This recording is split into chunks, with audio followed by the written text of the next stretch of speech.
Grace and peace, everybody. We are back. Happy, thankful Thursday to everyone who's already jumped in to the best live chat on the internet. I know it's at 1 o'clock. I know it's different. You're like, Jason, how are we doing a live stream at 1 o'clock? Well, that's because I got a guest coming on shortly, and they're over on that West Coast time. So we got to be kind of gracious to the West Coasters. So anyway, I said I would do it earlier, but I appreciate y'all jumping in for sure. This is going to be a good one. So hopefully you got your questions. We're going to be talking with the Beard lawyer.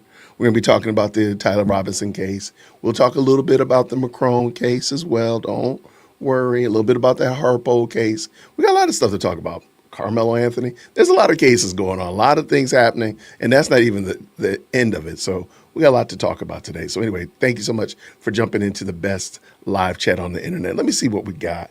I do know that my guest is running a tad bit late, so we're going to jump in. I'm going to filibuster. I'm going to do a little bit of filibustering up in here. What we got up in here? Shout out to you. Thank you so much for stopping through. I appreciate you.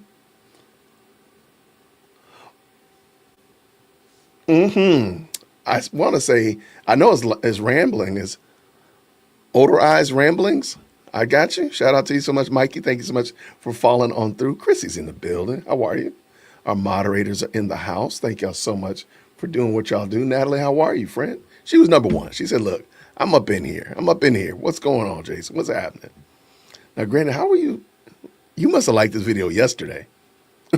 She was up in here already. What's going on, Mackenzie? How are you? Oh, no. Well, we're glad you're okay. We thank you for hanging out with us, Mackenzie. Good to have you. Oh, my gosh. But then I would lose everybody. What did Mike say? Mike said, you should sing for us while we wait. The problem is, if I did that, y'all would leave. There would be no waiting. There would be people like running for the door. What's going on, Amy? Hey to you too, friend. How are you? What's going on, Nikki? How are you for sure? I appreciate it. I did a video earlier today for the members only, and I will make it available to the general community. Uncivil Law did a fantastic job of dissecting what we saw and debunking what we saw from the Tyler Robinson trial and the foolishness that has been out there. He did a fantastic job. Definitely check out Uncivil Law. Fantastic content creator. If the mods want to drop that link in the chat, I really would appreciate it for sure. I'm going to do something a little bit slightly different because I do want to hear your thoughts on this. Okay, in the chat right now, how many of you all are excited, looking forward to, anticipating going to go see the most recent Odyssey movie that's coming out that actually is available, I think tonight. I think general opening is this evening. Is anybody actually excited to see this movie? And if so, I do kind of want to know why. Are you excited to watch this movie? And if so, what has got you excited about it? Just asking, not trying to start a fight.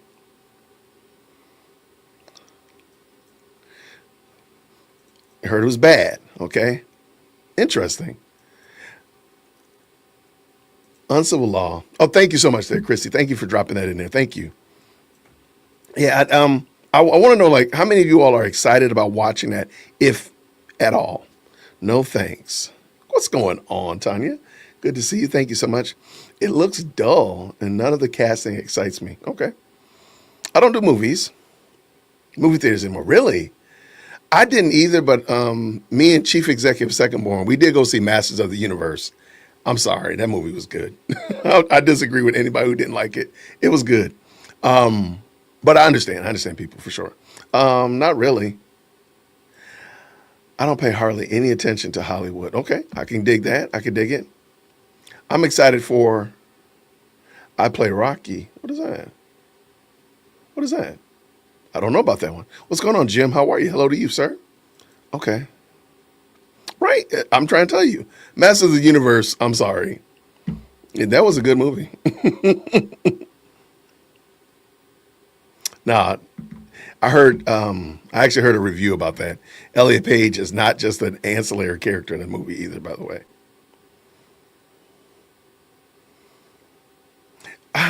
Okay, I got you.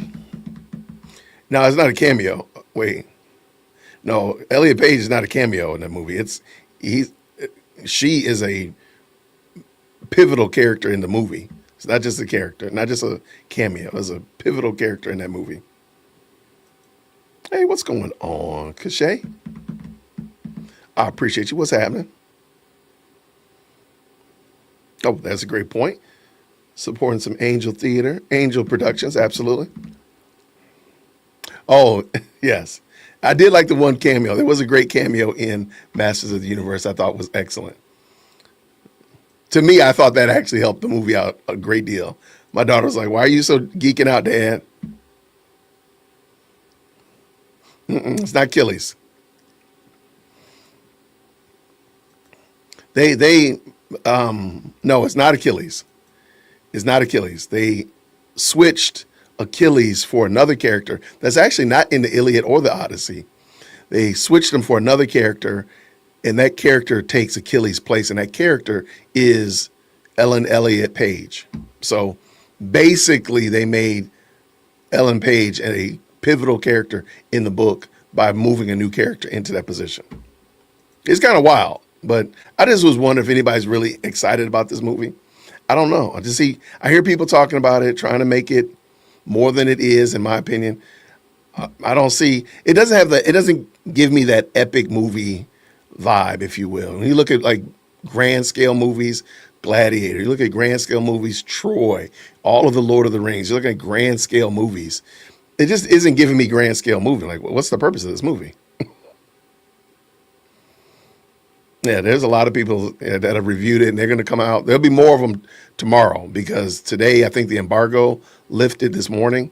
So by tomorrow you'll really know what people think about that movie. They didn't replace Brad Pitt. He's just not the character of the movie. So they got rid of, how I understand it, when Odysseus goes to Hades, he speaks to the ghost of Achilles, right? Well, that's in the play. However, in this movie, he doesn't speak to the ghost of Achilles. He speaks to, don't quote me, I want to say the character's name is Circe. And Circe is not actually in the Iliad or the Odyssey. That's the character that Elliot Page or Ellen Page is playing. So this character is a huge part of the movement of this play or movie. So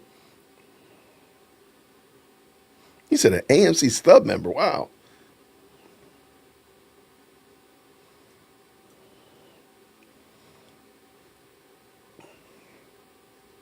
They left out the gods. They left out quite a bit. I heard it was just a very interesting movie. So anyway, I was just wondering if anybody was actually excited about watching it, and it doesn't look like anybody is. So I'll take that for what it is. Only reason as I'm waiting for my guests to come in, and the reason I ask is because I hear a lot of people saying, like Chief Executive Second Born, they really like, she and her sister really enjoy Greek myths. They're very big on that. They like those things. They like all of the renditions of myths, Greek myths, and such like that. And so I don't know how they go. I don't know how they're gonna feel when they see this, because this is not the Greek myth that you thought it was. This is not the Greek myth you were looking for. Absolutely.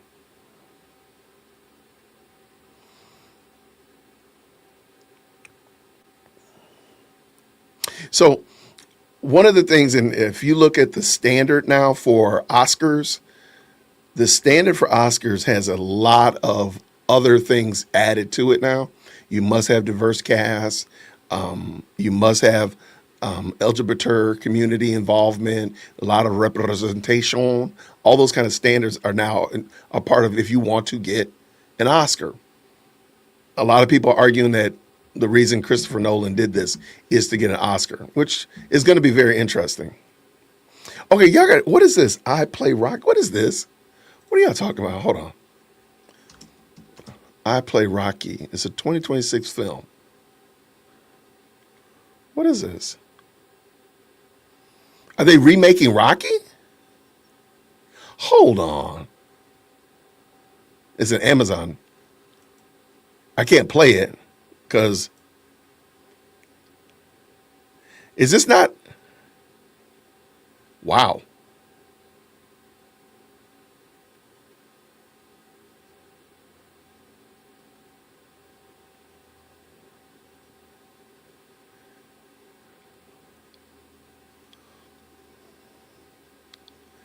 All right.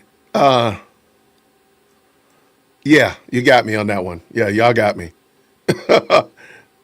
Y'all know y'all got me. I like that. The little bit that I watched, I'm all for that. Okay, you got me. We will be watching that. Is this? Oh, it's on Amazon. When does it come out? That looks good. The little bit that I've watched 2 minutes of it, roughly. No, y'all got me. Y'all got me on that one. We will. We will try to pull that together soon. No, we're not going to do a watch party, but I'll do a review of it.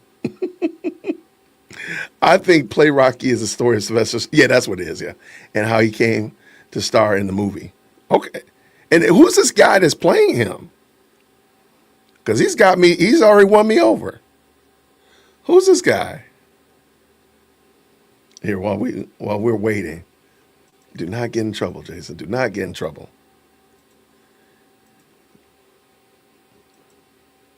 All right. Oh, sorry about that. All right, who's this guy? Because he looks like him, man. This guy would pass. Is this not his son or something? That guy looks like him for sure. Oh, only in theaters in November. Okay, there we go. No, in November. Got a little bit of time. I'm just gonna scan through it like, no, he sounds like him right here. He sounds like him. You guys got me. Okay. Shout out to whoever told me that. I didn't know anything about this.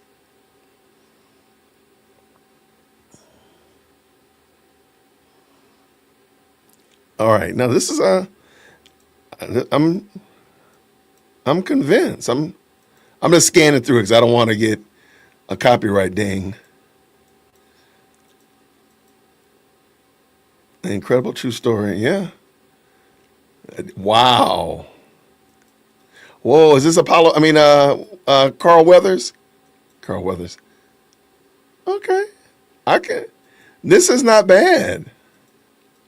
This looks pretty good. Oh gosh, there goes the infamous run the stairs. Okay. All right, is there? Oh, he getting it. Oh, young gray suit, the whole a gray sweatsuit, the whole night.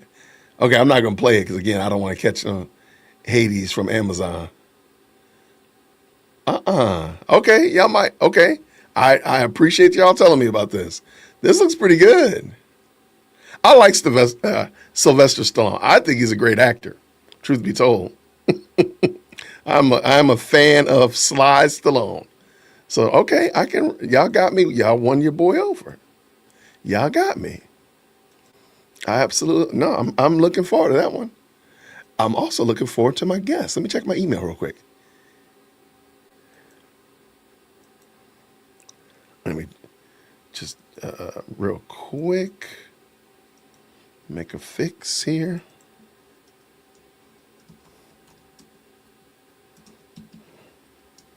All right. What's going on, good people? I see Eclectic in the building. How are you, friend? Thank you so much for stopping through. I appreciate it. I like Sly Stone. So I've seen all the Rocky. Yeah, I mean, I'm a little bit impressed. This one looks good. Whoever told me about this, kudos to you. You get a gold star for the day. I'm gonna make sure I ask my guest. Is he excited about the Sly Stallone movie biography in November? I think it's gonna be interesting. So I think that I'm looking forward to that. Thank y'all for telling me about that for sure. Now, with no further ado, because y'all like Jason. Okay, man, you stalling, Jason. You stalling. You talking a lot. Anyway, guess what? We got the beard lawyer in the building. Let's go ahead and get him in. Shout out to what's going on, sir? How are What's you? up, Jay Witt? I'm good, man. How are you?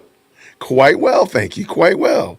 Now, you came in to the studio, and we were having a very deep philosophical conversation. So now you have to jump in, and this is not one of my original questions I was going to ask you. So now you're stuck with it.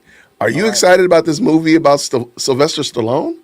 Listen, Sylvester Stallone. Let's talk about this, Let's okay? go. Let's Let's go. go. Let's do this because Sylvester Stallone is one of my all-time favorite, like childhood.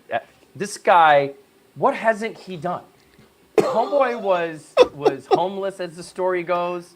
This guy had a script that every producer rejected. He wrote the script. He acted in it. he's got a what he described as self-described facial deformity. Thought he would never make it, and I mean, in those days, he killed it. He made mid eight figures, and then you know, how many Rocky Ram, movies are there now? don't quote me on this. I want to say there's 5 and several spin-offs. I think there's I, 5 I mean, original Rockies and 3 Creeds. he, I'll look it up. he did everything you could do to survive, and he did a damn good job of it. And he, for the most part, he stayed out of controversy, which is incredible. Yeah. I mean, he's a rock star, so I'm excited about it for sure.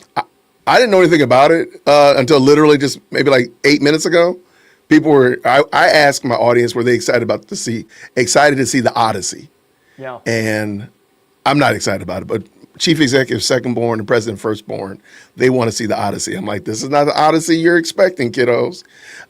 But I want to see the audience. The audience, yeah, they're kind of lukewarm to that. But a lot of people were saying they're excited about this I Play Rocky.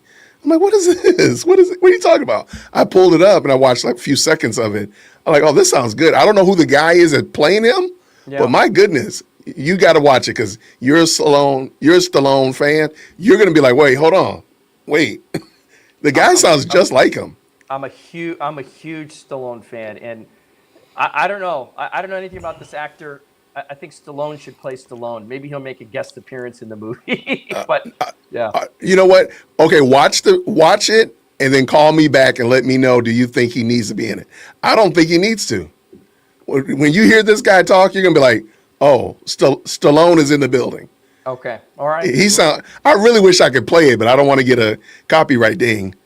Matter of fact, you need to talk to these people and tell them, let us play the commercials, man. I'm giving them promotion. Ladies and gentlemen, we got the Beard Lawyer in the building. Y'all, thank y'all so much, everybody who's jumped into the best live chat. First of all, I just want to say again, thank you, Beard, for coming on. We've had a great conversation last time. Clearly, I didn't run you away because you came back. You traveled back you were overseas when we talked initially, and now you're back at Yeah, home base, right? that's right. I was in the Balkans. So I was in Bosnia, then I was in Albania, then I was in Montenegro, and briefly in Macedonia. I think when you and I spoke, I was actually in Albania. Yeah, I I was think in so. Yeah, yeah. yeah. Okay, I got to ask. I don't usually do this. What is that behind your head? Why is there a Formula One car behind your head? Oh, we didn't talk about this. This is like the This is my. centerpiece of my office here. So this is actually a scale model Formula One. It's the MP44 Ayrton Senna McLaren, and it's a Wow, scale model. So it's a half scale. So it's actually 7.5 feet across, weighs wow. almost about 200 pounds, full carbon fiber. But I'm it's kind of a mix between I'm a car buff, I'm also an art buff, and I also just really love Formula One cars. And so for me, this was just like office decor plus a little Yeah, bit of art. But yeah, that's what it is. I love it. I love it. All right, so let's get at this, man. We have a lot to talk about today. So Let's do it. you got your questions. You know what I'm gonna ask you. So, Beard, before you became the Beard Lawyer that we all know and love, was there a particular case or moment of injustice or something you saw that made you step in and say, "Hey, I need to be a lawyer"? Or matter of fact, is lawyering in your family? Like, give us a little bit of background. Yeah, it's a great question. So there are no lawyers in my family. Okay. Um, I've got extended family where we later realized we were related and have lawyers, but not up and down, side to side. No lawyers in the family. What happened was I actually wanted to be a lawyer after I think it was sometime after September 11th, actually, where I Nice. Okay. realized it was a weird time because first of all, being Muslim and being brown, Hmm. and also media. This is where my interest in media really spiked. I always disliked mainstream media. I always felt like there was Yes, motives sir. and the story wasn't told. So it was an intersection between, this travesty that happened, prejudice and racism that happened, and then the need for justice, and then also what the heck, media is not doing any favors to anybody. So it Right. was that intersection that caused me to say, you know what, I could become a journalist, or an independent blogger, and we're talking 2001, right? Right. Or I could do something more academic, become a lawyer, and actually represent people and have credibility. And so I decided to do the latter. And I was always interested in entrepreneurship and interested in digital media. And so it was a no-brainer to become an internet lawyer, an e-com lawyer, and tech lawyer. That's my space. That's where I live. But this has given me an opportunity to help people that are victims every day, who have their reputations tarnished, or people who need a defense because they're being harassed and abused by a jilted ex business partner, ex lover, Yikes. and yeah, so it's really on the cutting edge now, especially with AI and deep fakes. And so I love what I do. My firm is definitely ahead of the curve when it comes to handling these types of cases. You know, we handle them nationally. We do a good volume of cases, and I'm always ready for a challenge. They're challenging cases, as you've seen with every public defamation case, from Amber Heard to Justin Baldoni to now Candace Owens. They're not slam dunk cases. They never are. They're extremely challenging. Every case has its own issue, but I really believe in justice. I mean, unfortunately, sometimes justice doesn't happen in the courtrooms. Sometimes it has to happen online. Got it. And sometimes the inverse is true. Sometimes, the injustice is happening on the internet, and justice has to happen in the courtroom. It's never perfect, though. And that all of those things kind of coalesce to motivate me to practice law. I love it. Okay, so I'm going to take this question, though I sent it to you one way. I'm going to just say it a different way. So did you choose this form of law, or do you feel like this form of law chose you? Yeah. Because Yeah, you seem, you definitely are dialed in on it. But I'm just like, did it choose you? Because initially, after 9/11, we're talking about justice. We're talking about, criminal issues and civil issues, but you're in another space. So which one, did you choose that other space, or did the space choose you? I definitely would not do any other area of law. I think Really? I, Okay. I definitely chose it. I always tell people I chose it. It didn't choose me. Okay. But even if I try to run from it, it always comes back to me. So I feel I like got you. it was manifest destiny that I land where I am and do what I do. I mean, look, it takes a certain personality too, because you take heat from the public, right? As you've seen, in a Yeah. way, content creators and lawyers who are, represent people who are content creators, they're not too far apart, because no matter what you That's fair. say, there's going to be a gang of people waiting to burn you and torch you, no matter what you say. Right. Yeah. Because not everyone believes black and white, right? Not everyone believes right is right, wrong is wrong. I mean, we could talk about all kinds of cases. I mean, look at Luigi Mangione and the Brian Thompson. Okay. Some people will say, "Hey, that was well deserved. The guy had pulled the plug on so many people that needed health care, and United Healthcare was operating a criminal syndicate." Other people will say, "You don't shoot somebody in the back of the head cold-blooded. That's murder. That's premeditated Right. murder." Right? And so how is it that we can differ on something like that, which to me seems black and white, but apparently to the world, it does not seem black and white. So this is another thing that motivated me to be a lawyer and, again, practice in this space, which is there's been a slow erosion, I think, of morality and humanity. That's fair. And I don't think I don't think the founders of our wonderful country would be happy if they woke up today to see what it looks like. No, I agree with you 100%. Was there a particular case that maybe, that fork in the road, so to speak, that really drove you to this space? They're like, oh, this case right here is the touchstone or the milestone where I really pivoted and became the beard lawyer that we know and love now, versus where you were going 20 minutes before even. What's interesting is I see cases of mass injustice every day where I kind of get a reminder. So was there a fork in the road? Not really, because I've been doing this for 16 years and straight out of law school. Right. When Amazon was first becoming a thing, the thing that I hated more than anything else was these fake reviews with entrepreneurs trying to launch products and competitors saying, this product sucks, it's fake, it's made in China when it's actually made in Italy or America. And it was all about who had the budget to promote fake news, if you will. I mean, it's been Wow. it's been going on for a long time. I hated that. I'm like, how's a small guy in today's world, small guy or gal for that matter, going to push innovation, kind of realize the American dream, become an entrepreneur when it's all about how much ad spend you have to crush the other side with a fake, a defamation campaign. That intrigued me. So from day one, and I had a lot of those cases, even starting out. And then you had websites like, she's a homewrecker.com. And there's a bunch of these websites, the cheating websites, right? For real? Yeah. Oh, yeah. Nowadays, the equivalent is, have you seen this Facebook page called "Are We Dating the Same Guy"? I've heard about it. I've never seen it, but I've heard about it.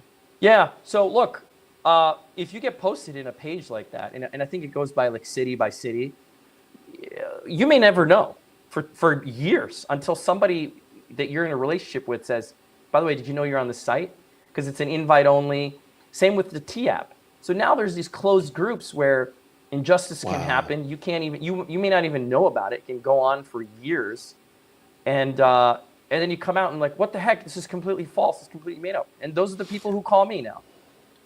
Okay, let me ask. Okay, I didn't know anything about that, so let me ask this question. Somebody random finds out that they're on one of these private groups, and somebody has misapplied, put their picture on there, and is basically straight defamation. I mean, right down the line defamation. What do you do? Like, how do you get access to it? You're not a member of this group. What? It's all private. Nobody knows who even owns it or the website. How does that work?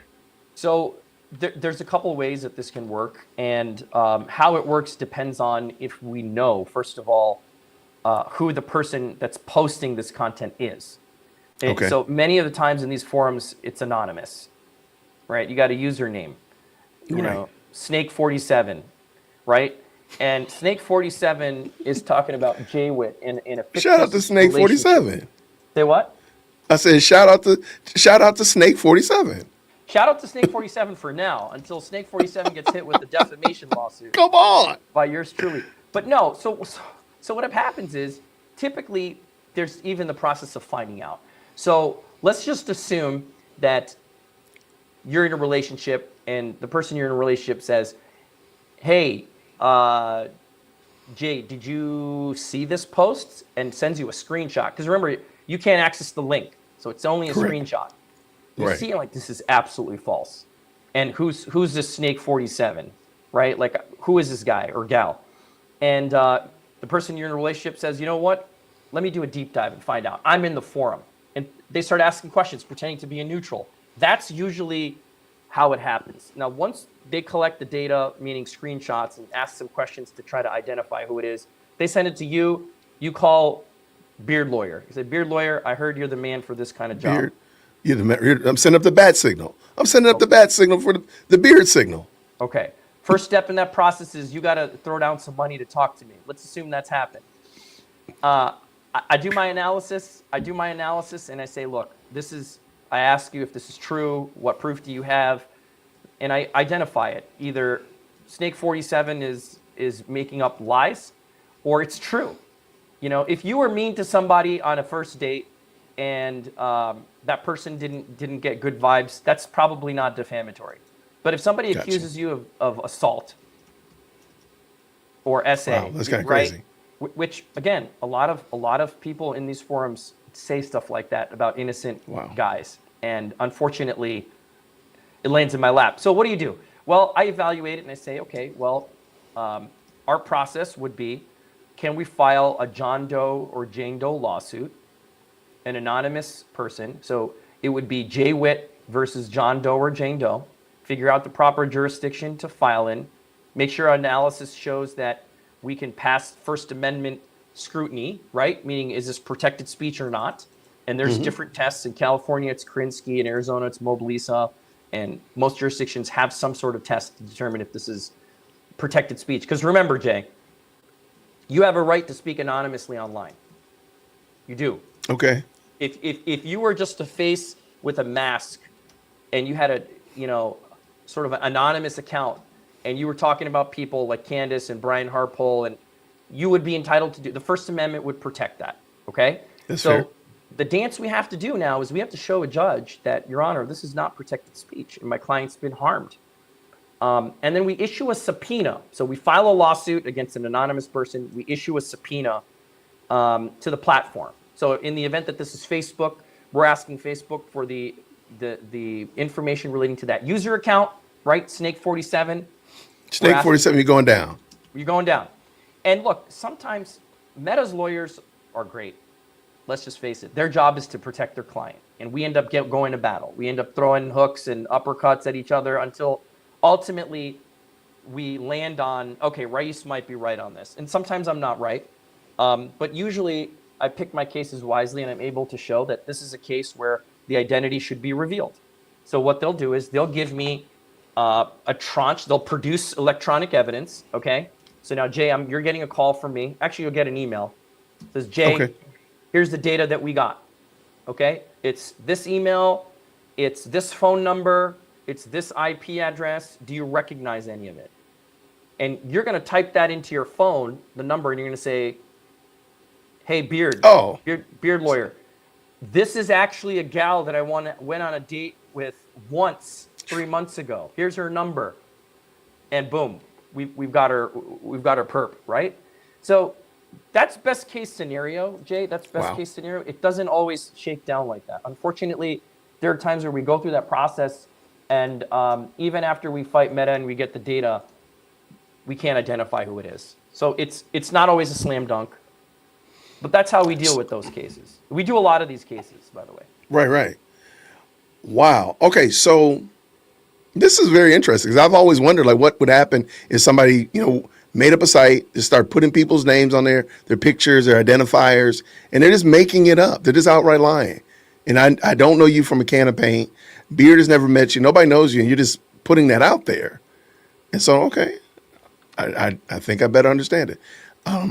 I will not be calling you for that, being the fact that I've been married for 25 years. So I will not be doing that. I will tell you something else. The fact that you are in a committed relationship, maybe an honest guy, I'm trying my best. does not Doing my best to be preclude honest. somebody from manufacturing that you are not. That is Remember fair. that. That's crazy. Yeah, and I'm telling you, after 16 years of doing this, that the tide has shifted to, and I'm just going to say this is going to upset a lot of people, but I don't care. It's the truth, and it's my truth that I see in my cases. I get an unreal number of calls and inquiries where it's guys saying, dude, this is absolutely false. This did not happen. And we are able to later prove that it was false and didn't happen. And it was a female who posted it. Now, I'm not saying the other way around doesn't happen. I'm just saying that I think the opportunity for women to manufacture something that happened that didn't is very high. Now, Jay, I'm going to say this. If a woman makes an allegation, we have to take it seriously. Seriously. Yeah, absolutely. And this is where the job of a lawyer to be investigator first comes in. So I'll leave it at that. I got you. I am going to pull something on the screen just in case some people were wondering. This is not the one I had envisioned. It's not what I had in my mind. I actually had a T-shirt with that on it in the past. But you're like, well, Jason, what are you talking about? Well, this is the Beard Man logo. So we put the Beard Man logo. What is that? It's a Batman signal with the beard. Who made that? There's somebody on Facebook had it. But it was just, remember I said I put up the Beard Man logo in the sky, the Beard Man sign? Oh, I got you. I got you. Man, there we people are go. Creative. We're very creative. I had a shirt that had that on there, but I couldn't find the picture of it. So anyway, I just found somebody on Facebook. So anyway, but no, that is super wild, man. Well, I'm glad that you fight for this type of situation. So let's get out of this this murky water. Let's talk about something that's easy peasy, man. Super easy, barely an inconvenience. Now that the Tyler Robinson trial or the preliminary trial is over, do you think people will look back and say justice was served last week, or that the public narrative got ahead of the evidence? Let me say this. You're correct to say that it was a preliminary hearing regarding Tyler Robinson and whether prosecutors could meet the probable cause standard to show that a crime was committed and that this is sufficient evidence to bring Tyler Robinson to trial. That's the Correct. question that's being answered. And I think prosecution did a fantastic job of presenting the evidence. I think the defense was relatively weak, only because the defense is weak. I mean, they Yeah. did what they had to do. They objected to the admission of evidence, hearsay, the quality of evidence. But note, I'm not hearing evidence that says Tyler Robinson didn't do this. I'm not hearing, it's not coming out. It's just not, I'm not hearing it. Maybe viewers can disagree with me, but I am not hearing that this wasn't Tyler Robinson, look at somebody else. Now, there was questions about DNA, right? But the overwhelming evidence tends to show that, number one, there's surveillance video that prosecutors say tracks Robinson's movements before and after the shooting of Charlie Kirk at that Utah Valley University. There was forensic DNA, which a DNA expert testified was recovered from the murder weapon and ammunition that overwhelmingly belonged to Robinson. And there was statistical data that was given on this, right? And the statistical data overwhelmingly suggests that there's a tie. Now, again, it doesn't mean that evidence alone doesn't mean he did it. Remember, what it means is they're trying to show that it passes the probable cause threshold. And the probable cause threshold is really just the same threshold, Jay, for police to get a warrant to search your car if they pull you over and you might be slightly intoxicated. It's probable cause to issue a warrant or to arrest you. So it's not a beyond a reasonable doubt, which is what prosecutors will have to prove when this goes to trial ultimately. Correct. It is a much lesser standard. So there was also testimony from Robinson's former roommate, partner, as we heard, Lance, and he testified that Tyler expressed remorse that he did this. Okay. Again, he was subject to cross-examination. I'm not seeing holes in this testimony. I believe the overwhelming balance of evidence. Look, the defense challenged the reliability of it. They challenged, the DNA, saying DNA evidence is probable, Judge. There's probability rather than a definitive indication. Yeah, I agree with that. But the problem is the probability weighs more in favor of something happened here and it should go to trial. That's the problem for the defense. Right. And they made plenty of objections during the preliminary hearing as to the Lord knows they presentation did. of evidence. And so, look, these are not rookie defense lawyers. There's good lawyers on both sides, and on the balance of things, I think Tyler Robinson has a problem. I do agree with you 100%. And I'm glad you go ahead.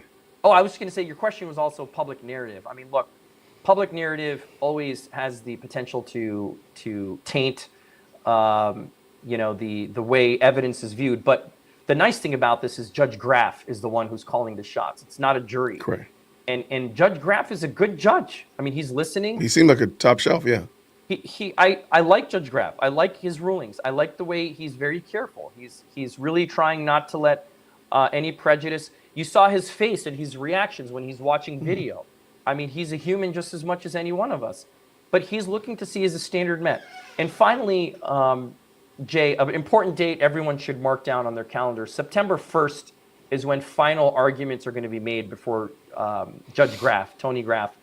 And after those arguments is when he's going to decide whether there was sufficient probable cause for this to bind over, what they say, bind over for trial. So between now and September 1st, I don't think there's going to be a decision on that. No, I agree. So do you mind, because a lot of people don't understand preliminary versus like your traditional grand jury situation. Why does Utah do it like this versus a grand jury? Which one would you rather see? I know you don't primarily work in this space, but do you have an opinion on that, or maybe can explain or speak on that? Yeah, so right out of the gate, I mean, I don't do criminal work. I know enough just based on my readings of these cases. The short answer is prosecutors generally make the decision of a preliminary hearing instead of seeking a grand jury indictment. So it's part of our constitutional process. Both are permission. Say that Could again. they do that here in Georgia? Could we do that here in Georgia?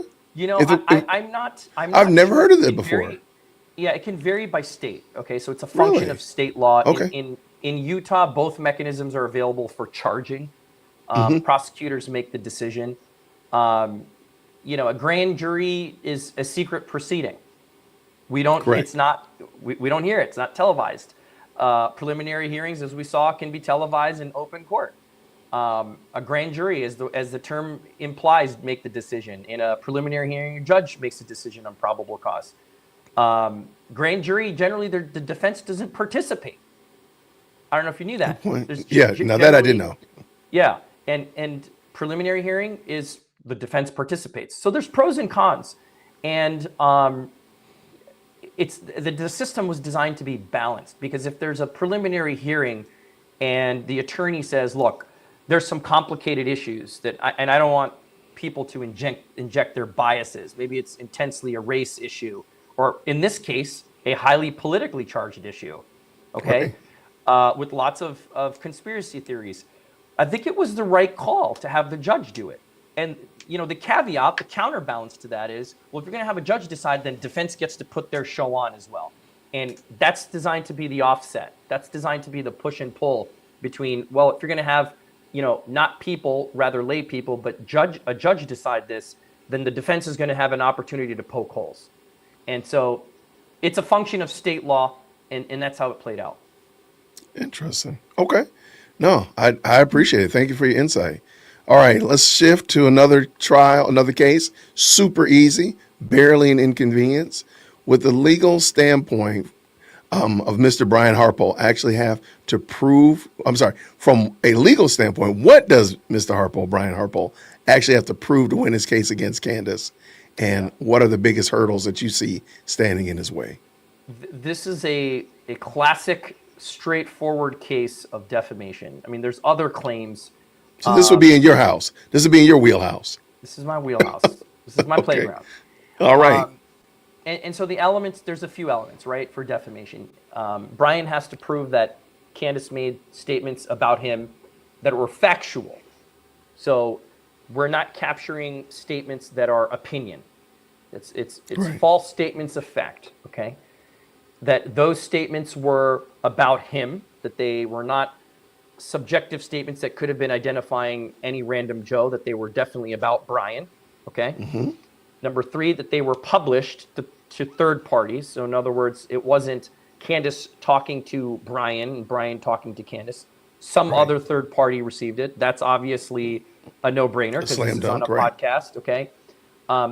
These statements were of and concerning Brian, which we talked about. It identifies Brian Harpole. And that they caused harm, some recognized level of harm. And there is such a thing as defamation per se, which is being alleged here. We'll talk about that versus regular defamation in a second.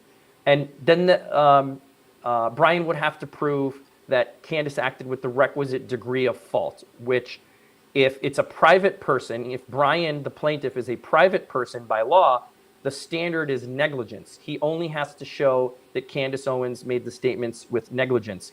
If the court determines that he was a public figure or a limited purpose public figure, the standard jumps to actual malice. Actual malice means knowledge of falsity or reckless disregard for the truth. That means you have to show, and it's a high standard, he has Right. to prove that Candace made the statements knowing that they were false, or that she had very, very doubtful information and she knew that it was doubtful, but she said it anyway. And that's what we call the public figure standard. So let me ask you this question. Up until Candace accused him of being involved with Charlie Kirk's unaliving, Brian Harpole was not a public figure until he went on the Sean Ryan podcast and talked about it after the fact. So she had already said this before he went on to the Sean Ryan show. So does that stand that public figure standard step in play now, or was it when she did it? Because she tripled and quadrupled down after the fact, but she had said pretty much some pretty damning things before he ever went on the podcast. So what would you say? So just to take a step back. So this case, correct me if I'm wrong, it's going on in Tennessee, right? It's a Tennessee District Court case, if I'm not Yeah, I believe mistaken. Tennessee. Yes. Somebody can fact check me, but I believe that's correct. Tennessee has a standard for whether this person, the plaintiff, is a limited purpose public figure or a public figure. It's generally Right. the same standard. And that is whether this person sought out publicity on this issue before the statements were made. And so to answer your question, clearly he did not. I mean, Correct. Yeah. Brian Harpole nobody really knew who he was. He didn't start a controversy. Now, if there were statements about him post making a podcast appearance, the standard could change on that. So in other words, the standard goes statement by statement, because in this situation, you have a fact pattern where Brian did maybe call himself, get into the public light. But the argument Brian's going to make is very simple. The argument is, once she went on this defamation campaign, I had to defend my reputation, and I had to Right. only say the limited things I could say to rebut these allegations, because my life is on the line. I'm getting death threats, and et cetera, et cetera. I think, I personally think that Brian will be found to be a private person. I don't think the public Okay. figure status is going to apply to him. Got you. So, what hurdles do you think that he would have to overcome, or do you foresee, especially since he's in your playground? Do you think, oh yeah, that one's going to be hard for you to deal with, or that one right there that's a tough one? Do you have anything particular of those 5 elements that you brought up that you feel like he's going to have a hard time with? You know, let me give you my quick and dirty take on this case. And look, this can change. So whenever this video gets published, you guys are watching it live. Tomorrow or a month from now, evidence Right. could come out, and it could change. It could change this. We could talk about. Somebody asked about the recusal. We could talk about that too. But generally, I think that Brian has a very strong defamation case. He has great lawyers. I've said this before. I don't know his lawyers. I've read the complaint. They made some extremely detailed allegations. They did their homework. Okay, and they assumed, Jay, I love when lawyers do this. They assumed that Candace is going to argue at some point that he is a public figure. And so they alleged knowledge of falsity within their complaint. So some of the Correct. examples, like Candace's access to flight records before publishing them about the Fort Huachuca allegations, right? She had access to those. How could she say he was somewhere where he wasn't? And then later she tried to cover for it, saying, well, it is possible, blah, blah, blah. She continued after getting, verification, I would say, of flight records. She doubled down on the allegations. That's going to be a hard thing for her to overcome, okay? I agree. I think the damages are probably very strong here, because listen, of all the things you can accuse somebody of, murder is probably the most heinous. That's fair. And this is a guy who ran a private security company. Are you going to hire him? He's going to have a hard time. He's not getting hired, right? Even if the allegation was, and again, she said this, that he at least knew that Charlie was going to be ended because he didn't make adequate, he didn't schedule any security for his next scheduled talk, which means he knew he was going to be going down, which Right. implies knowledge of a crime that's going to happen. And again, are you going to hire somebody? Even the allegation, Jay, alone It's crazy, right? it is sufficient for people to be like, you know what, I don't know Brian or not, but we were going to hire him for this security event. Maybe we don't. Wow. So, these are things that make it devastating for Candace. I don't know I don't know what her defense strategy is. I feel like she's doubled down in a way that just harms her. I wish she didn't, but Well, her strategy is to recuse all the judges, like impugn all the judges so they all have to recuse themselves. Can you explain that? What happened with the whole, like, her lawyer has sued every judge? It was a very weird exchange. Are you familiar with this? yeah. And so what happened was the judges recused themselves, and I'm trying to. This was in the Tennessee case, or this was the McCrone Yep. case. It's Tennessee. It's the Tennessee. Okay. Look, the recusal, the court's order doesn't state the reason for the recusal, so we can only speculate. Okay. Okay. I don't know if the real reason will ever come out. The judges simply announced that they recused and that the Sixth Circuit, which is the next court above them, the Court of Appeals for that district, would assign an outside judge to hear the case. The timing of it brought a lot of speculation because apparently, Candace had retained, I guess, this guy, George Farmer, and her husband. That's her. Right? Her husband's George Farmer. Yeah. Her husband's George Farmer. And I forgot the name. I think they said Daniel Horowitz. Yeah, there it is right there. I think this is the lawyer that has sued the entire middle district of Tennessee. That's So crazy. did he actually? So I don't know this, and I don't want to speak out of school. Did he actually sue? Apparently so, but to the degree that they ended up recusing themselves, I just didn't understand what was the purpose. What happened? Somebody said her lawyer sued them. Okay, I'll do a little bit of. Yeah, I haven't done. I don't want to speak out of school. And Okay, no problem. Yeah, I haven't researched what happened, but I mean, look, why would you sue judges? Is that a smart judges that are overseeing your court? That just looks bad. I mean, what's the Right. basis of it? It could have been, again, it could be Over there was a different comment cases. that the judges were sued in an unrelated case. It could be. Yeah. It could be. And maybe he's I don't know, maybe there's 10 judges, and over time he's ended up suing all 10 of them. So now he's coming before them because of this, and they need to recuse themselves because they've been sued by him. I can kind of see it. I don't think he sued them all for one reason. Everybody came to the flea market, so I had to sue everybody at the flea market. So I was just doing some research on this. We can maybe talk about this real quickly, just to Sure. So apparently, David Horowitz, he has sued. It's Horowitz versus U.S. District Court for the Middle District of Tennessee. And so apparently Horowitz sued the U.S. District Court for the Middle District of Tennessee and 4 of its federal district court judges in their official capacities, which is rare, but he did. And he's challenging the constitutionality of a local court order. It's Local Rule 8304. And that local rule restricts an attorney's ability to make public comments about pending litigation, which is allegedly violating the First Amendment, which, guess what? That's a good argument. I like that. So it's positioned to sue them in their official capacity because there's a constitutional issue. Right. He's not suing them because the judges crashed their car into his car or something like that. It's just that's the mechanics for this type of case.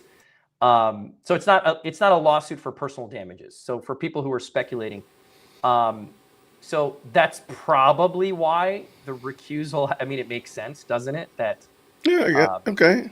That there's a constitutional issue that's being heard, and the judges didn't feel comfortable. You also got to understand that this is a highly, highly publicized case. And it's a very, very political case.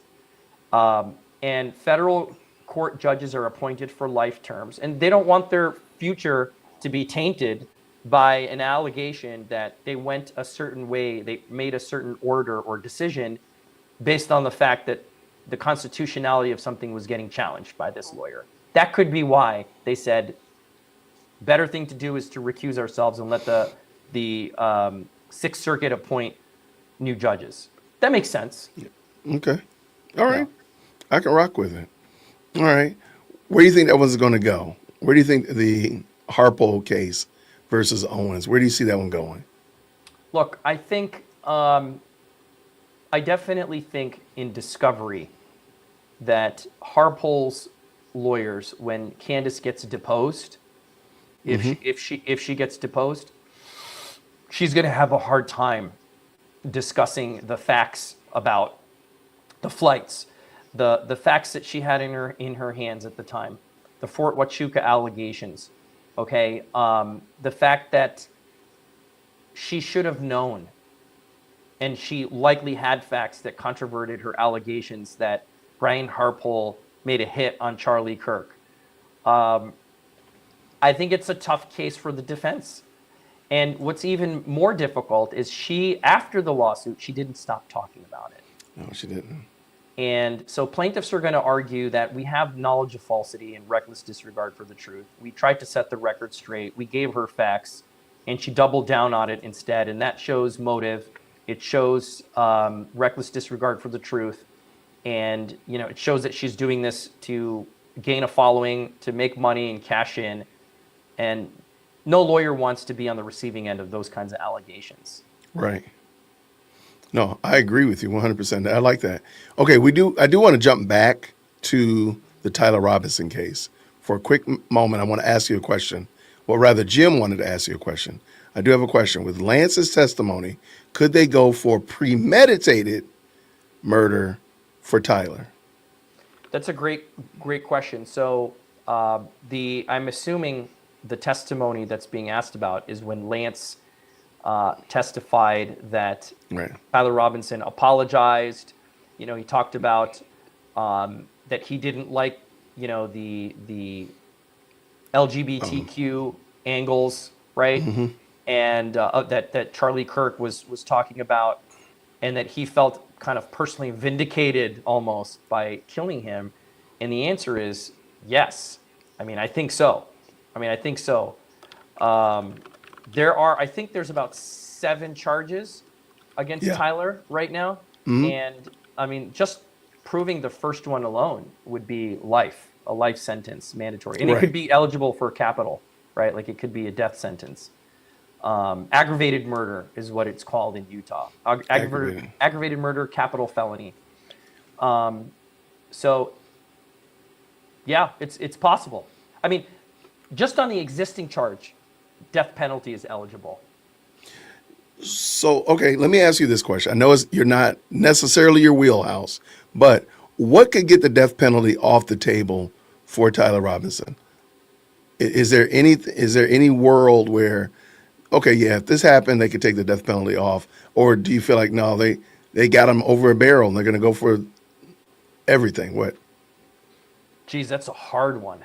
Obviously, they have to prove the elements of the crime. They're going to have to show, again, beyond a reasonable doubt, that the DNA evidence, the evidence on the bullet, and so on and so forth, conclusively established beyond a reasonable doubt that Tyler Robinson pulled the trigger. The question is going to be, will prosecutors be able to reach that hurdle? Right now, there's a probability. There's some probability, I believe, the evidence shows that it was Tyler. Yeah.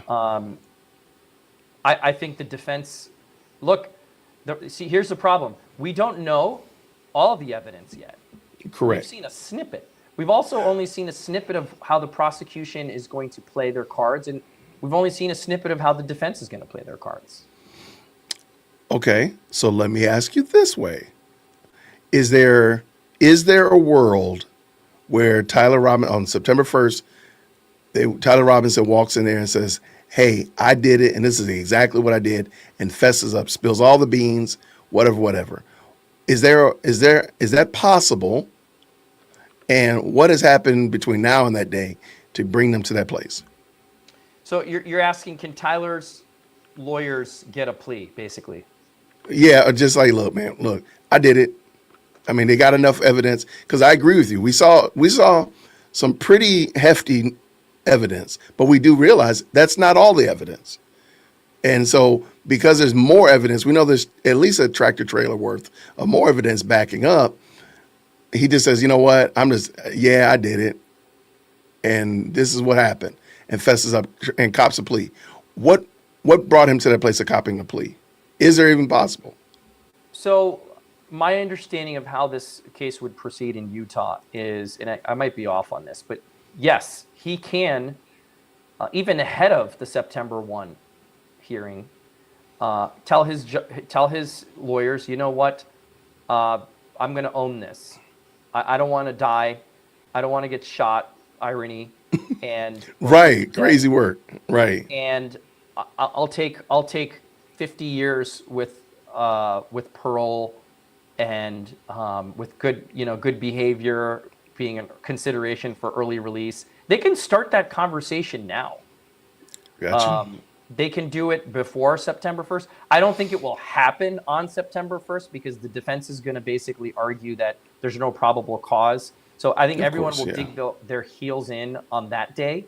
But before that day, and even after that day, it can happen at any time. It can happen the day trial is set, as you know, the Right. criminal trial set. So the question of what are the chances of it? It's a good question. I mean, look, again, the public doesn't know all of the evidence. We just don't. We don't know what's in the prosecutor's toolkit. But at the end of the day, after the plea is done, a judge, it's going to still go in front of a judge, and Yep. there's the sentencing aspect of it, right? And look, I don't see this. I don't see an easy win. But again, I'm basing that off of just what I've seen in the preliminary hearing. We just Right. don't know what the defense is going to come up with, and whether prosecutors will meet the threshold of beyond a reasonable doubt. Okay. There's not a question on it. So because the defense really didn't put up a real defense, do you foresee the defense coming in with what we've now known as conspiracy theories? Do you see them coming in, well, what about the Ninja Turtles and what about this, that, and the other? Or do you think they're going to try to be more sane and rational? What are your thoughts on that? Well, there aren't any Shout out to Ninja Ninja Turtles Turtles. for the defendants for the defense to point to. What they're going to do is they are going to sharpen their opposition to DNA evidence. They're going to say, okay, it met the probable cause, but here's why it's not beyond a reasonable doubt. Here's the doubt. Hey, jury, here's the doubt you should be paying attention to. There's another explanation for this that prosecutors haven't portrayed as evidence. And remember, in a criminal case, there is a discovery process, right? So they get Yeah. to see each other's cards before an actual trial, before a jury. So I do think they're going to give it their best shot. I don't think there's going to be Ninja Turtles and aliens and conspiracy theories, because I think defense is going to know how crazy that sounds to a jury. Right. So they have to come up, they have to poke holes, and I think what they're going to do is they're just going to say this doesn't meet the evidentiary standard. I don't think there's somebody else that they can actually say that they will have the burden of showing the alternative theory on. I don't think the defense has an alternative theory right now. It could change by the Right. time trial happens. I think they're going to rely on poking holes in the prosecution's evidence and just saying, they can't meet their burden of proof because there's weaknesses in the DNA evidence and the expert's testimony and where Tyler Robinson was relative to Charlie Kirk. Could he have gotten the shot off? Is he that much of an expert as they say he is to shoot him like that? And et cetera, et cetera. That the remorse, poke holes in Lance Twiggs' testimony that Lance is not credible because Lance and him had a falling out. Here's what you don't know, right? Those are all the things that they could do. So they have to. So they do have to argue like, okay, he wasn't able to make this shot versus he made the shot. Yeah, because if part Really? of the Okay. prosecutors, beyond a reasonable doubt is Tyler Robinson capable of doing this? Did he have access? That's why there's evidence. Uh-oh. They go into evidence of where'd the weapon come from? Does he even know how to shoot a gun? Like, what's his background? Like, how do I prove that you know how to shoot a gun? That's the part I'm trying to figure out. Because, of course, if you say, well, let's take Jason to the range, I'm going to pretend like I've never shot a gun because, this is a life or death situation.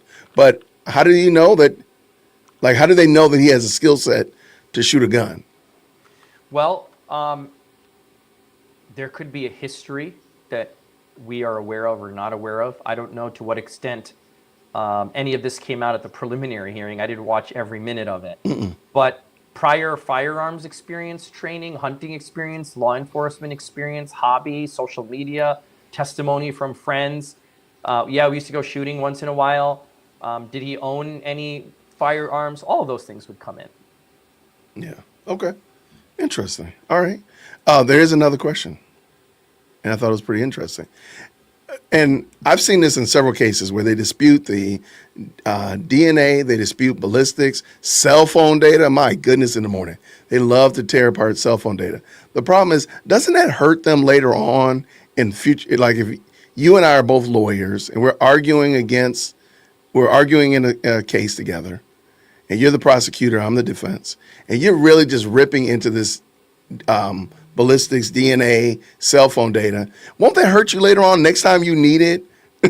Like in a case where you're using cell phone data, ballistics, and DNA. And I'm like, hey, man, you were arguing against this stuff 2 months ago.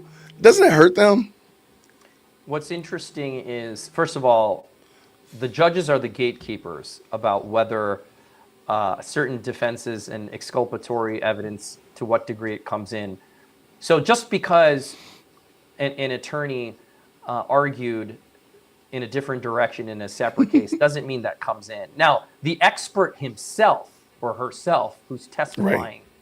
that can. So if you're an expert that says, and you are pro ballistics, meaning ballistics Yeah. is a science, it's proven science. Here's my methodology. We tested the ballistics. We looked at trajectory of the bullet, what caliber the weapon was, the caliber of the gun, how the bullet casings, etc. We studied it. It's a science. If you are pro ballistics as an expert, and then you've got one case where you said, ballistics is not a great science, you can bet that that's going to come up at trial to Oh, yeah. impeach your testimony. For sure. Yeah. Got it. Okay. I just always wonder, like, I don't know if you watched it. Here in Atlanta, about a year and a half ago, we had the YSL trial, and it was a big deal with Fonnie Willis and her boyfriend at that time. And during the disqualification hearing where they were trying to disqualify the whole DA's office from pursuing Donald Trump in that case, it came up that they were using cell phone data to track her boyfriend leaving from one part of town to being found within 100 yards of her townhouse. Well, they were trying to rip it apart left, right, and center. I'm like, you do know that you're using cell phone data in the YSL trial that you're trying to put Young Thug in jail for. You're using the exact same information. You're trying to shoot it down for yourself, but then you're going to use it for Young Thug. But it was just a really wild case. And it didn't really come out like that, it didn't wash out like that, but that I always thought that was interesting how they move like that. Were you about to add anything with that? No, I was Okay. not. That was a good take. So real quick, and back, I know we're hopping around. Why do you think Candace keeps pushing back this Macron case? Like, don't you want to just get it over with? The Macron case sucks for her. That's why. I mean, let's be honest. That's a shitty case. If you're Candace, I'd be doing that. I would kick the can down the road too. And sometimes that's the only strategy you have to play It's is can kicking. can kicking, because for XYZ reason, that could be the strategy. God only knows what's going on with that. Lawyers, I'll say it this way. Lawyers are busy people. Yeah. Stipulations happen to extend deadlines all the time. Does it mean that she knows she's going to lose the case? Not necessarily. Right. Yeah. She's hoping against hope. Yeah. Well, yeah. So let me ask you this. If it gets to discovery, what kind of evidence do you think would become particularly important for either Macron or Candace? What do you think they're looking for or would want to find that would really strengthen their cases either way? Yeah. Well, to my recollection, so on the rescheduling of things, this is actually relevant. Is dismissal. They motion to dismiss, and it keeps getting kicked. The can just keeps getting kicked. So there's a hearing scheduled right now for July 27th. Yes. Delaware Superior Court. And that's on Candace Owens' motion to dismiss. And Correct. her lawyers are doing the right thing. It's what I would do if I had this case, which is argue First Amendment, argue that this is subject to dismissal, argue that this is free speech, it's opinion, it's criticism. I'm entitled to talk about one of the biggest public figures in Europe and his spouse. I would argue all those things. The motion to dismiss is kind of the immediate battleground. All right. Do I think that it will dispose of the entire case? I don't think it's going to dispose of the entire case. And the reason I think that is because I think the Macrones are going to prove that, similar to the Brian Harpole case, I think they're going to prove. Now, Macron is a public figure. Bridget Macron, there's no question. Yeah. So they are going No to question. argue that everything will turn on whether or not the Macrones can prove that Candace Owens spoke and made false statements of fact with knowledge that those statements were false, or that she had to have entertained serious doubt. So there's evidence that she was like questioning herself on whether she was truthful or not. That's where the entire case is going to hinge. So I think there's a good chance this does get to discovery. Now, your question was, Really? if this moves forward to discovery, what is there to fear? What is there to discover that would strengthen either case? Yeah. Well, I mean, look, first of all, gender is being questioned. So to the extent that there's a absolute affirmation of gender, whether it's DNA evidence or whatever it is, that's pretty damning. Certainly it proves the truth of the statements. Does it prove that Candace had a basis to keep repeatedly saying that Bridget is actually a man? Right. I think if I'm Candace, what I'm concerned about getting out, frankly, are communications with editors, with publishers, Right. with informants, to the extent that stuff's not privileged. And a judge can order. It happens all the time in these cases, a protective order. This is not going to be public, but I want to see what it is, and I want to see the names of who you relied on, Candace, or were you just making shit up, knowing that it was wrong? I think it's option B. Correct. So there's credibility at stake beyond just Yeah. the case that would come out in discovery. And if you are Candace Owens or you are a content creator and you rely on a loyal audience, discovery can be absolutely damaging for your credibility, and you could lose your audience in addition to the case. No, I got you. All right. We're rounding these bases, my friend. We're rounding these bases. All right. We're going to go back to old school WWF.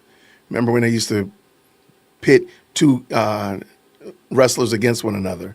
And I want you to go ahead and tell me which one of these cases do you think is the strongest and which one do you think is the weakest? We talked about the Harpo, Tyler Robinson, of course, Candace versus everybody. Like, which one do you think is the weakest and which one do you think is the strongest in your opinion? Now, considering that these are three different jurisdictions, you got Delaware, you got Tennessee, Yeah, I you got a lot, got yeah. Utah, one's a criminal. I mean, look, I think that Candace will lose her Brian Harpole case. Okay. Okay. I think the amount of statements that she has said, the volume of it, in combination with the plaintiff's ability, and it's hard to prove knowledge of falsity. I think that you might be thinking, well, Race, with as much evidence as there is, what about the Tyler Robinson case? And my response to that is, I can't prejudge without knowing the evidence. And I mean, it's a criminal case. It's beyond a reasonable doubt. It's the highest standard. No, I agree. And while I think that the defense has their work cut out for them, remember, the defense doesn't have the burden. It's the plaintiff. They just have to poke holes sufficiently. So I think that Candace's case, I think Brian Harpole's case against Candace Owens for defamation is likely to be the one that has the most probability of success. Okay. And then Tyler Robinson, you think is second? Or Macron? I would say Macron next, again, because they're both civil Really? cases. That's another reason Right. why. There you go. Yeah, Right. yeah. And remember, Brian Harpole, I think, is a private figure. So I think he only has to Okay. prove negligence. I don't think he has to prove knowledge of falsity or reckless disregard for the truth. I think they can anyway. So I'm going in order of burden here.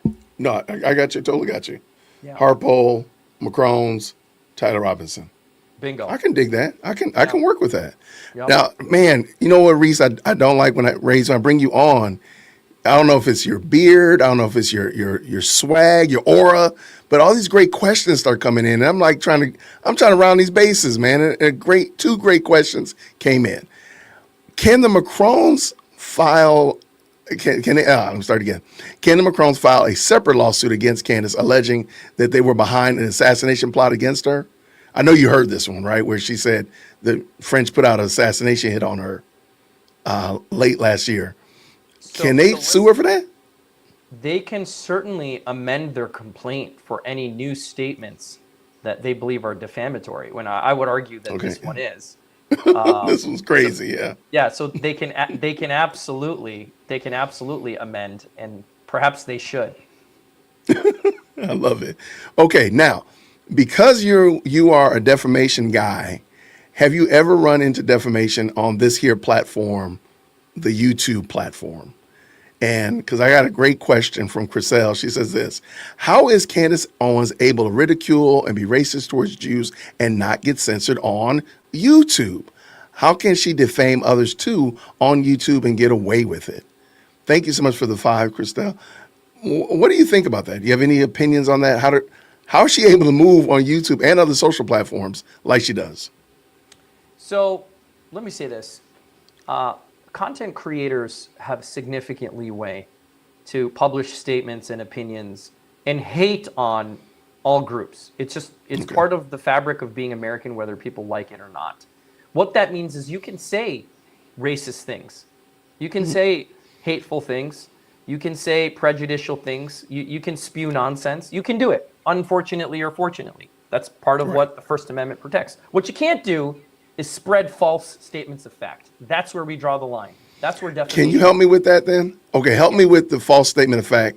I understand, but to Chriselle's point, there's things that I've had issue with on this here platform that other content creators have not had issue on, and they've done the exact same thing. So, like, can you help us with that? Like, I understand when you say racist, I totally get that part. But what is a false statement of fact? And you know, don't get me demonetized. But what is a false statement of fact, as you understand it? Yeah. So the standard, you asked a great question, and by the way, everyone watching should know this. Especially anyone who's a content creator, pay attention. The standard is if you make a statement that is capable of being proven true or false, that is a statement of fact. So, okay, so if I'll give you an example that's just not in the defamation world. If I say it is 98 degrees outside, you can go and you can take a thermometer and you can measure if it's 98 or close enough. The gist of it. Is it 99? Is it 100? Okay. If I said it is hailing outside and it's a snowstorm, common sense, any reasonable person would say that's a lie. It's absolutely not. You follow? Facts. That is a statement of fact because we can measure it. We can determine. If you publish a false statement of fact, now you have fallen into the territory of defamation. You'd still need to prove all the elements of defamation, that it was about a particular person, that it caused harm, right? The standard of fault, negligence, or reckless disregard. You have to prove those things. But a false statement of fact is exactly that. It's a statement that is not opinion. Opinions are not statements of fact. You are a piece of shit. You are an asshole. Those you can blur those out when you do snippets later. You are a moron. These are all opinions. You can't really prove or disprove those statements. It's colorful, Fair. right? It's triggering. Fair. Calling somebody a Nazi is actually, some jurisdictions have said that that's defamatory. So sometimes it's blurry, but I'm giving you a flavor for what's opinion. Opinion is something you can't really disprove. It's a qualified statement. You're asking me, like this whole episode so far, we're talking about likelihoods of prevailing, weaknesses. That's my legal opinion. I can't be sued for that. If I say, in my opinion, Candace Owens' lawyers are going to lose, they have an uphill battle, and they're making the biggest mistake of their career by defending her, that's my legal opinion. That's fair. It's based on disclosed facts. So that's the standard. Now, you asked a question where the person watching asked a question about censorship on YouTube. And let me just say this. I don't think YouTube participates with a even brush while they're painting. Right. Okay, I agree. I think there are No certain argument for me. creators that are favored because let's face it, Jay, you don't have 5 million, 6 million, 7 million subscribers. No. So the incentive to demonetize you or ban you is much higher than somebody who is a large creator because you're raking right. in the dough for the platform. So I don't agree that, I'll say it this way. I do think the platform, YouTube's not the only one, but I do think platforms have a bias, particularly YouTube though, because their monetization strategy is different than Instagram and TikTok and other platforms. So they have an incentive not to censor you if you are a big platform. I'll say that. Yeah, no, I agree with you 100%. And back to the statement of opinion being, I don't like Formula One racing. It's not for me. That's just my opinion. I don't really like it. But if I said that Ray stole that 7-foot replica car behind him, that could be proven false, and that would be a false statement of fact. Am I right? That's exactly right. Look, you Okay, are allowed perfect. to, you are allowed to, and look, as a First Amendment lawyer, I would argue, I have to argue, Jay, that everybody has a right to an opinion. Now, not everybody's opinion is worth something. And I still think the cost of a microphone should be $1 million, by the way. I still think that, personally. Okay. Okay?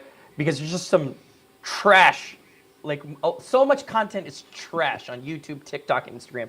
So much of it is scammy, and so much of it is, I mean, the online coaching world, we haven't even talked about that. It could be next episode for us. But there's so many ways in which I could tell you that people who have a platform shouldn't have a platform. But that's my opinion. And Right.